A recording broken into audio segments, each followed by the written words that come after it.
Pontualmente às 8h30, a gente já começa o quadro Liberdade de Opinião com o advogado Augusto de Arruda Botelho, que está aqui em São Paulo, nos nossos estúdios. Augusto, bem-vindo.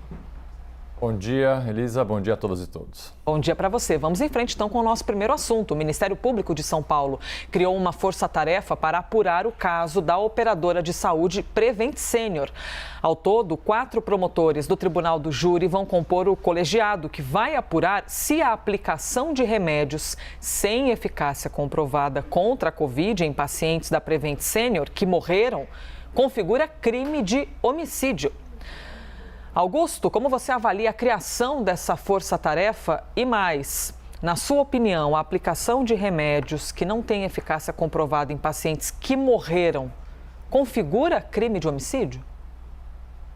Primeiro, uma CPI pode muito, mas uma CPI não pode tudo.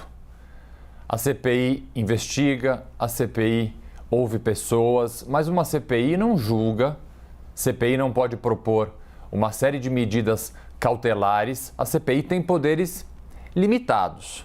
Portanto, é muito importante já nesse momento, diante da gravidade das acusações, da gravidade dos fatos, da complexidade desses fatos, que seja criada uma força-tarefa dentro do Ministério Público para investigar isso. A bem da verdade, é importante que haja uma investigação complementar paralela à CPI, justamente em razão dessa limitação que toda CPI, não apenas essa CPI, tem. Os poderes da CPI, volto a dizer, são limitados. Então, primeiramente, é extremamente positiva a investigação por parte da polícia, por parte do Ministério Público e, mais importante ainda, a criação de uma força-tarefa que possa se dedicar exclusivamente à investigação desse caso. E por que é importante? Porque promotores de justiça, por mais que eu pessoalmente possa ter ressalvas do ponto de vista técnico, da possibilidade ou não do Ministério Público investigar, mas vamos deixar isso de lado e vamos focar na pergunta específica. Promotores são muito mais experientes do que parlamentares, têm muito mais formas e meios disponíveis de investigação e certamente farão um trabalho mais do que complementar, um trabalho muito importante para investigar esses gravíssimos fatos que estão sendo colocados diariamente à nossa frente. Mais importante ainda é que essa iniciativa tenha partido do Procurador-Geral de Justiça, Mário Sarrubo, que é um profissional extremamente competente e experiente, que com certeza vai saber delimitar o escopo e trabalhar muito bem essa investigação. Com relação, e aqui é um ponto bastante sensível, a escolha dos promotores e a opção por colocar essa força-tarefa no Tribunal do Júri do Estado de São Paulo. E aqui uma explicação técnica precisa ser feita. O Tribunal do Júri investiga crimes dolosos contra a vida, ou seja, um desses crimes é o homicídio doloso. É de fato um homicídio doloso ou pode ser um homicídio doloso? Tudo que nós ouvimos até agora é um pouco cedo para dizer. Portanto, essa opção de levar para o Tribunal do Júri, promotores especializados do júri, ela pode ser de certa forma simbólica, até midiática, mas é um pouco cedo diante dos elementos que temos para delimitar que crimes poderiam ter sido praticados neste imbróglio todo. Augusto, aproveitando então todo o seu conhecimento e perspicácia no tema, já que você é um advogado, você citou o doloso. Só esclarece para a gente, por favor, a diferença entre doloso e culposo, para quem está acompanhando poder se nortear na sua explicação? Dolo é a intenção. Vou resumir. Alguns professores de direito penal podem falar, não, Augusto, explica melhor, mas de forma bem, não vou dizer rasa, mas simples. Doloso é quando você tem a intenção. Homicídio doloso, então eu tive a intenção de matar.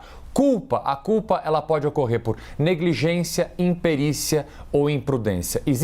Nós ouvimos agora o Procurador-Geral de Justiça comentar o dolo eventual é aquele que você assume o risco de produzir o resultado. Mas entre doloso e culposo, um tem a intenção, o outro não. Essa é a diferença básica. Muito bem, aproveitei aqui para fazer uma pergunta técnica, já que Augusto é advogado, mas Estou sempre à disposição. Vou voltar aqui para as opiniões então, Augusto. E falando de vacinação, viu? Vacinação de adolescentes contra a Covid-19 voltou a ser recomendada pelo Ministério da Saúde, após a Anvisa concluir que aquele caso da adolescente de 16 anos que morreu aqui no interior do estado de São Paulo não teve relação com a vacina que ela recebeu uma semana antes. O secretário executivo da pasta da Saúde, o Rodrigo Cruz, afirmou à CNN que os pais devem levar os seus filhos para tomar a vacina e que o imunizante da Pfizer é, sim, seguro para os jovens. Mais de 20 estados brasileiros mantiveram a vacinação contra a Covid-19 em adolescentes sem comorbidades, mesmo após o Ministério da Saúde ter recomendado exatamente o contrário, que fosse feita a suspensão da imunização deste grupo e que mantivessem apenas nos que tivessem, por exemplo, comorbidade. Bom, Augusto, era uma regra, a regra mudou. E a gente até ouviu falar bastante sobre essa mudança justamente na live que o presidente da República fez, que faz tradicionalmente toda quinta-feira. Ele estava acompanhado do ministro Marcelo Queiroga, representante da pasta da Saúde. Como é que você avalia, então, esse recuo do Ministério da Saúde num assunto que é bastante polêmico e que pode gerar o sentimento de insegurança nas pessoas, né, quanto à eficácia da vacina? A recomendação anterior foi de uma irresponsabilidade gigantesca. Chocou a comunidade médica séria, porque infelizmente há médicos, inclusive há conselhos de medicina, que ainda insistem em recomendar tratamentos médicos comprovadamente ineficazes. Portanto, a imensa maioria da comunidade médica, volto a dizer, séria, ficou completamente chocada com essa recomendação do Ministério da Saúde. Mais ainda, recomendação baseada numa mentira, não há outra palavra. Numa mentira, porque utilizou de forma completamente descontextualizada uma fala da Organização Mundial de Saúde, que simplesmente afirmava que a vacinação em adolescentes só deve se iniciar quando terminada a vacinação em adultos, completamente descontextualizada essa posição, dizendo que a OMS, então, não teria recomendado a vacinação em adolescentes, coisas que, volto a dizer, não é uma verdade, é uma mentira, e, portanto, percebendo o estrago que fez, porque confundiu, sim, a população. Quantos pais não tiveram dúvidas, ligaram para médicos, procuraram ajuda na internet, que muitas vezes não é o ambiente correto para se procurar a recomendação médica, com dúvidas sobre vacinar ou não vacinar seus filhos. E com relação a essas idas e vindas do presidente, vamos pensar que isso pode estar virando um método. Com relação a 7 de setembro, Bolsonaro subiu o tom no discurso nos dias que antecederam a manifestação. No próprio dia 7 de setembro subiu bastante o tom e nos dias seguintes diminuiu esse tom. Mas a mensagem fica. A mensagem para os seus apoiadores fica. Com relação à vacina, me parece ter acontecido o mesmo método. Sobe o tom, deixa a mensagem para sua base de apoio e dias após volta atrás. Isso pode ser um método, mas é um método que deixa marcas e, nesse caso, deixou marcas que afetam a saúde pública. É muita irresponsabilidade. 8h38. Antes de seguir com o próximo assunto aqui do Liberdade de Opinião, preciso fazer uma pausa rápida para uma notícia que acaba de chegar. A ministra Tereza Cristina, ministra do Ministério da Agricultura, Pecuária e Abastecimento, está com Covid-19. Ela publicou agora há pouco no Twitter, na conta pessoal do Twitter, essas palavras, Bom dia, informo a todos que testei positivo para a Covid-19. Estou bem, cancelei meus compromissos presenciais e permanecerei em isolamento durante o período de orientação médica. Então, agora, ao todo, são 12 ministros do governo que tiveram Covid-19. Publicação, então, feita há alguns segundos pela ministra Tereza Cristina e já compartilhada com vocês, ministra que testou positivo para a Covid-19.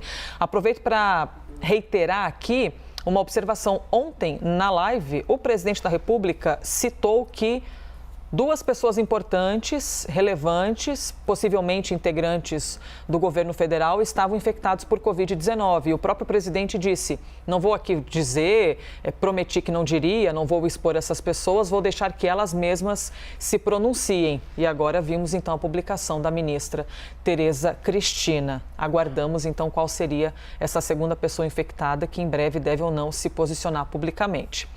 Muito bem, dado o recado, o mais importante é que a ministra disse que está bem, e isso, no fim das contas, é o que importa.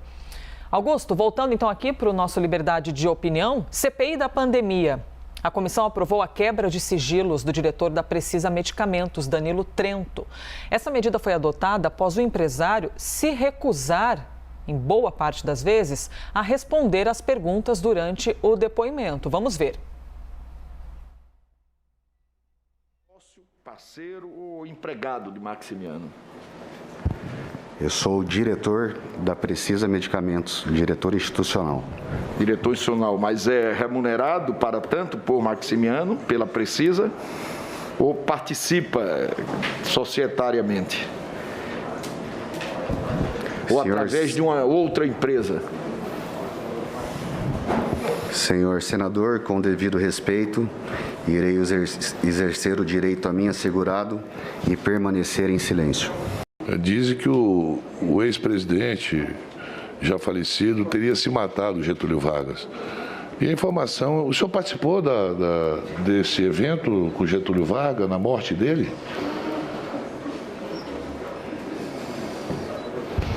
Não. Não.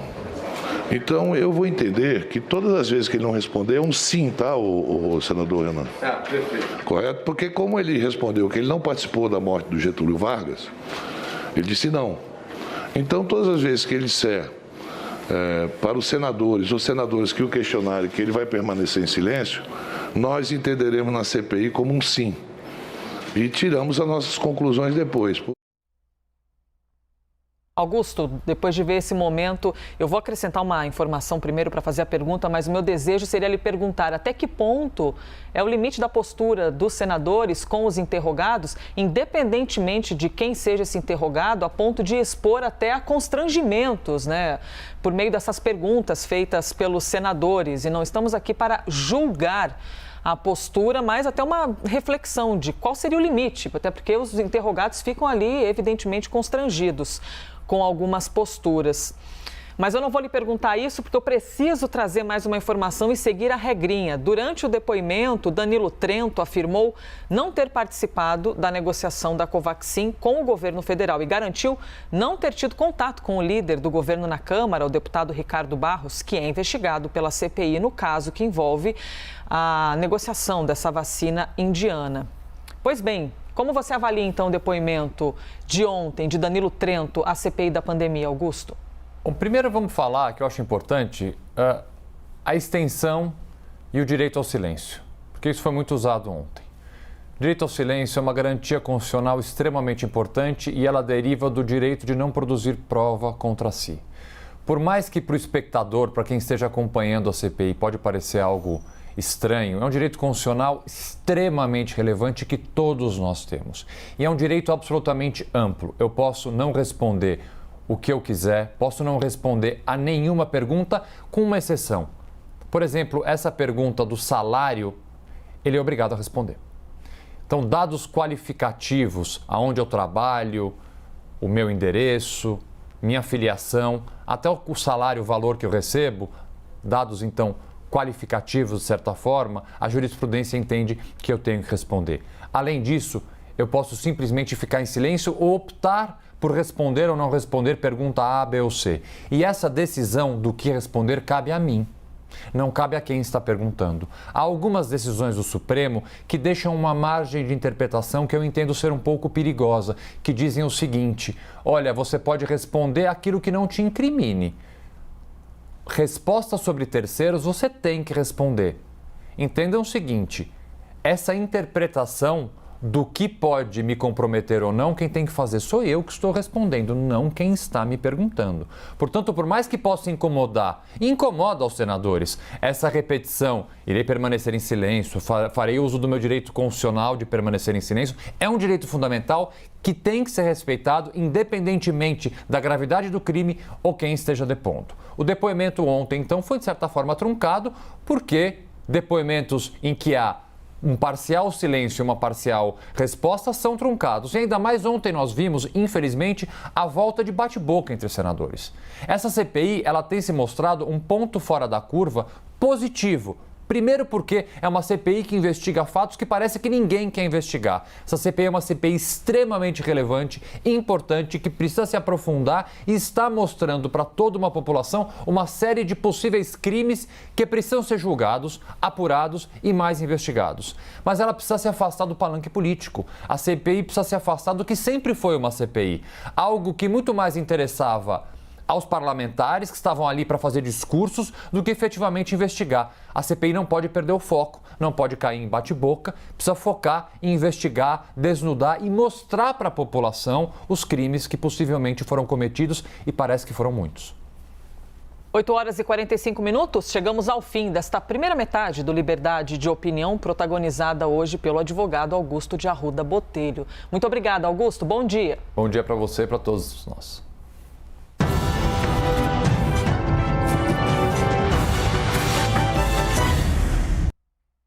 As opiniões emitidas pelos comentaristas do quadro não refletem necessariamente a posição da CNN.